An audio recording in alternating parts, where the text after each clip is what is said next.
আজ নীল ষষ্ঠী, তাই সকাল সকাল ঘুম থেকে উঠে স্নান সেরে বসে পড়লাম আকন্দ ফুলের মালা গাঁথতে। ভাই আগে কিছুটা গেঁথে রেখেছিল, এইদিকে আমার লক্ষ্মী প্যাঁচাও কি সুন্দর একটা মালা গাঁথলো। মালা গাঁথা শেষে আমরা রাস্তার সামনে দাঁড়িয়ে ওয়েট করছিলাম যে কখন ঠাকুর নিয়ে আসবে। আসলে আমাদের এদিকে প্রত্যেকের বাড়িতে বাড়িতে বাবা ভোলেনাথকে নিয়ে আসা হয়, আর আমরা সেখানেই বাবার মাথায় জল ঢালি। সকাল থেকে পাড়ার এগলি ওগলি থেকে ঢাকের আওয়াজ শুনছিলাম, আর ভাবছিলাম এই বুঝি চলে এলো ঠাকুর। তো সকাল থেকে ওয়েট করে করে অবশেষে দুপুর 2:19 নাগাদ ঠাকুর এলো আমাদের বাড়িতে।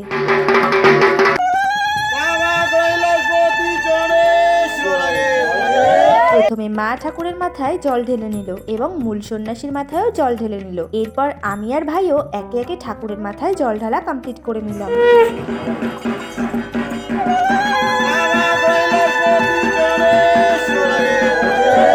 জল ঢালা কমপ্লিট করে সবশেষে চরণামৃত দিয়ে উপবাস ভাঙলাম।